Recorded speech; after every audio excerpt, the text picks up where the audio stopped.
Bonjour, merci de nous rejoindre pour cette nouvelle vidéo. Et aujourd'hui, je suis avec Frédéric Pommier. Alors Frédéric, pourquoi avoir rejoint le FIPHFP? Parce que ça avait du sens, parce que j'ai déjà travaillé dans des fonctions qui étaient en lien avec le handicap, il y a maintenant près de 20 ans. Donc c'était au moment où on avait approuvé la loi sur l'égalité des chances de 2005. Et puis je voulais voir 20 ans plus tard ce que ça avait donné et puis quelles étaient les évolutions. Depuis quand vous travaillez au FIPHFP alors? Je suis arrivé en juillet 2023, donc c'est récent. assez récent. Oui. Et puis voilà, donc ça fait presque 2 ans maintenant au FIPHFP. Et quelle est votre fonction? Je suis le secrétaire général de l'établissement public. Donc là, les fonctions, elles consistent essentiellement à réaliser le budget, gérer le personnel, suivre le budget. Donc c'est faire en fait tout ce qui ne se voit pas, mais qui est essentiel au bon fonctionnement de l'établissement. Les marchés publics, payer les prestataires. Encore une fois, je vous dis, voilà, tout ce qui est un peu sous les radars, un peu pas très visible. Travail de l'ombre. Le travail de l'ombre, mais sans lequel on n'a rien qui sort. Exactement. Quels sont vos interlocuteurs privilégiés? Alors, c'est essentiellement les collègues de la Caisse des dépôts, donc qui nous gèrent, qui font la gestion administrative de l'établissement. Les équipes, moi j'ai la chance d'avoir des fonctions qui font que je suis en lien avec l'ensemble des personnels du FIPHFP.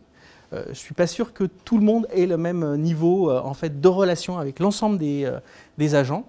Et puis également notre gouvernance, notre présidente, l'ensemble des membres de la gouvernance qui sont nommés. Et puis les tutelles également, nous avons aussi comme tutelle l'État, donc c'est l'ensemble des ministères qui assurent la tutelle de l'établissement public. D'accord, vous connaissez tout le monde en fait?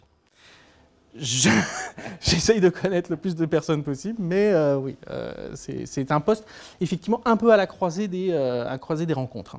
Qu'est-ce que vous aimez le plus dans votre travail? Ça, la polyvalence, travailler avec tout le monde, être à la fois sur des sujets qui sont très pratico-pratiques, très concrets, et puis être aussi sur des sujets beaucoup plus stratégiques.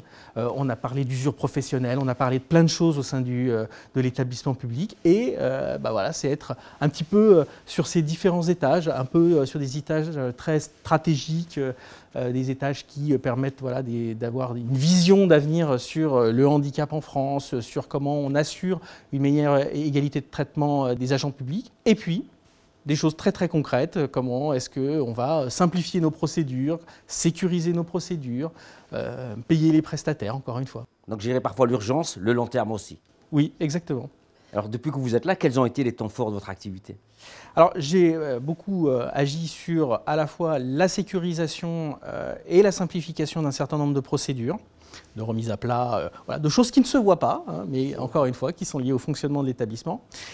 Travailler aussi avec les collègues de l'AGFIP sur la renégociation de leur convention. Donc là aussi, la convention qu'on a avec l'AGFIP qui a permis d'avoir une convention sur 4 ans. Donc c'est beaucoup plus simple en termes de trajectoire financière, d'avoir une trajectoire financière sur 4 ans qui permet de sécuriser à la fois les financements et le budget du FIP sur les 4 ans. Quelque chose qui ne parlera pas à grand monde, mais voilà, une cartographie des risques. C'est un établissement public, donc on a besoin de savoir quels sont nos risques et comment s'y préparer. Donc ça, c'est un exercice important aussi pour savoir un petit peu comment on part aux difficultés et aux risques qu'on pourrait avoir dans l'avenir. C'est se préparer, c'est un exercice vraiment de préparation.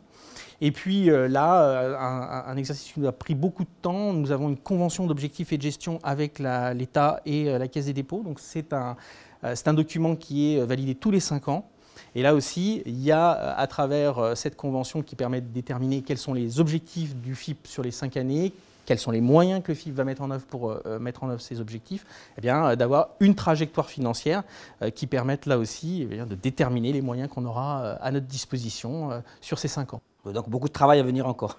Beaucoup de travail à venir, maintenant il va falloir mettre en œuvre. D'accord. Alors 3 mots pour vous qualifier? J'ai pas vraiment 3 mots, c'est plutôt une phrase, c'est essayer de faire les choses de manière sérieuse, mais sans se prendre au sérieux. Merci Frédéric. Je vous dis à très vite pour de nouvelles vidéos.